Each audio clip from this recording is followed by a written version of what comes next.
Hola, buenos días. Mi nombre es Jesús Flores. Soy profesor de la Universidad Complutense de Madrid, donde imparto asignaturas para grado y posgrado. En esta ocasión, y gracias a la invitación de mi amigo y organizador profesor Denis Porto, asisto de forma virtual a este primer Congreso Iberoamericano sobre ecología de medios de la aldea global a la movilidad. El título de la ponencia que ahora vamos a ver, voy a presentar, se llama Big Day, Fake News y Desinformación. Vamos a ver cómo este concepto de fake news y Big Day nos empieza a saturar en el mercado de la información. En primer lugar, hablamos de la evolución del ciberperiodismo como una cuestión latente dentro del periodismo de bases de datos. Hablar de Big Data o Big Data, como se conoce en el mundo hispanoamericano, es hablar de procesos periodísticos que cada vez más impactan en el concepto de ecología de los medios de comunicación. El concepto de datos masivos tiene que ver mucho con la situación actual de los medios digitales y sobre todo con la forma de cómo nosotros empezamos a procesar este tipo de información. Un tipo de información que obviamente tiene que ver con lo que también nosotros estamos asistiendo a ver, y es el concepto de infoxicación, de noticias falsas, conocidas también como fake news, o de noticias falseadas, como se denomina en otros entornos. En cualquier caso, causas que tienen que ver con la desinformación. A esto se suma también, y ya me adelanto, a un concepto que también está apareciendo, y más que concepto diría un perfil, que es la persona encargada de verificar en la actualidad todo lo que tiene que ver con las noticias. Me refiero al fact-checking o fact-checker en el caso de un perfil profesional, pero que abundaremos más adelante.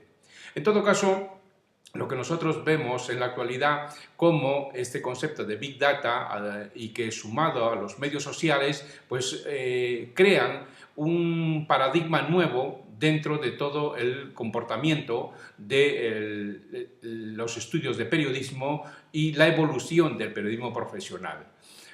Vamos a ver cómo, a partir de lo que se conoce como, y antiguamente se conocía ya en el siglo XIX como una ciencia llamada conductismo, que se basa en la idea de que puedes alterar de forma fiable el patrón de comportamiento de una criatura, persona o animal, a través de un ciclo de retroalimentación, y puedes medir lo que hace la criatura. En todo caso, vemos también que esto comporta pues cierta adicción. Asistimos quizás a una especie de elemento adictivo. Lo que es diferente de formas anteriores de medios y de publicidad es que puedes medir constantemente todo, es decir, desde la expresión facial, con quién hablamos, lo que decimos y, por supuesto, lo que buscamos. Y si todo eso se mete en algoritmos con los que decides qué tipo de alimentación recibe esa persona en redes sociales o información, y se buscan correlaciones de qué forma el cambio en el feed cambia el comportamiento. En ese modelo, que algunos investigadores empiezan a llamar como elemento adictivo de los medios sociales, ¿no?, el uso de los medios sociales, y en esta eclosión de los datos masivos, si se buscan esas correlaciones en millones de personas que parecen compartir algún aspecto con esa persona, nos vamos a dar con un resultado realmente asombroso. Y gradualmente, por estadística, sin ni siquiera entender por qué, nos damos cuenta de que puedes cambiar a la persona a través de cambios que se dan en el propio feed. En este contexto de adicción de los medios sociales, el objetivo número uno, y que tienen muchas plataformas de medios sociales, es crear o convertir adictos de las redes sociales, de forma que sigan los usuarios usando este tipo de redes sociales, que sientan que tienen que estar ahí todo el tiempo. Y el objetivo número dos será satisfacer a los verdaderos clientes, que son los que pagan por manipular y cambiar a la gente, que puede ser para que compren algo o para que se desencanten y no voten. Lo negativo en este caso, funciona mejor que lo positivo y es así como el mundo se convierte en un caos. Y en este caos surge precisamente esa desinformación, esas fake news que tan de moda están en estos tiempos actuales. Hablando de plataformas sociales y concretamente en el caso de Facebook, en 2017 esta plataforma cambió su algoritmo para combatir las noticias falsas. De ahí que es importante matizar que tanto las aplicaciones sociales como Facebook y Twitter e incluso las plataformas que tienen agregadores de noticias como el caso de Google están dedicando mucho esfuerzo a desarrollar algoritmos, a desarrollar aplicaciones que ayuden a combatir precisamente esa desinformación. ¿Con qué objetivo en 2017 Facebook hizo este cambio de algoritmo? Con el objetivo de limitar la viralización de contenido de mala calidad y sin veracidad. Ese fue el real motivo por el cual Facebook cambió ese algoritmo. Hay que tener en cuenta además que Facebook clasifica las noticias del newsfeed según cuáles pueden ser más relevantes para el usuario. Obviamente, con la actualización que se dio en 2017, se han tenido en cuenta ciertos criterios para evaluar la veracidad del contenido. Esto nos lleva a pensar en otra cuestión que es propio de las fake news, de la desinformación en el mundo de los medios, del ecosistema de los medios de comunicación. La pregunta que surge es, ante este cambio de algoritmo, ¿se convierte Facebook en el nuevo gatekeeper de la información? Esa es una cuestión que también nosotros, los profesionales de los medios, tendremos que debatir. Así, si en una página difunde información que diferentes usuarios clasifican como spam, la red social, Facebook en este caso, comenzará a reducir la importancia de esa página y la mostrará cada vez menos. A su vez, con esta actualización que se dio, repito, en 2017, se han incorporado señales que pueden servir al sistema para identificar automáticamente si un post es auténtico o no es auténtico. Asistimos pues a un modelo también de datos sin fronteras. En este contexto, conceptos como la soberanía nacional o el derecho a la privacidad han cambiado de significado sin llegar a un debate público. Hay que tener en cuenta que un número creciente de asuntos de interés público pasan y se dirimen en el mundo de los datos. De ahí que libertad de expresión, los medios, privacidad individual, temas incluso relacionados con los derechos políticos o incluso con el ámbito de la ciencia, pues tienen real repercusión en este contexto de Big Data, desinformación y fake news. Genevieve Bell, antropóloga que trabaja para Intel, una investigadora de mucho prestigio, dice que la privacidad la forman pequeños trocitos, datos sueltos, una palabra, un concepto que ya en 2014 un periodista de renombre internacional, Francis Pisani, decía que se trataba de retícula, es decir, de organismos reticulares. De ahí, en este sentido, y casando con lo que dice la investigadora Bell, en el futuro lo importante va a ser la reputación, que se construye precisamente con eso, sumando las partes y sacando conclusiones, y no precisamente en la privacidad. Esto, obviamente, no significa que no haya fronteras. Hay que educar al consumidor sobre qué es lo adecuado en todo contexto. En este sentido, entre lo privado y lo público, veremos cómo, si hace unos años nos hubieran preguntado, por ejemplo, qué formaba parte del ámbito profesional o personal, qué es lo que considerábamos esfera pública o privada, o qué línea separaba la comunicación externa de la interna, es posible que hubiéramos tenido una clara respuesta. Sin embargo, hoy en día, en el mundo de los datos masivos, en el mundo del Big Data, nos cuesta un poco más dibujar los límites de estas dicotomías. ¿Por qué?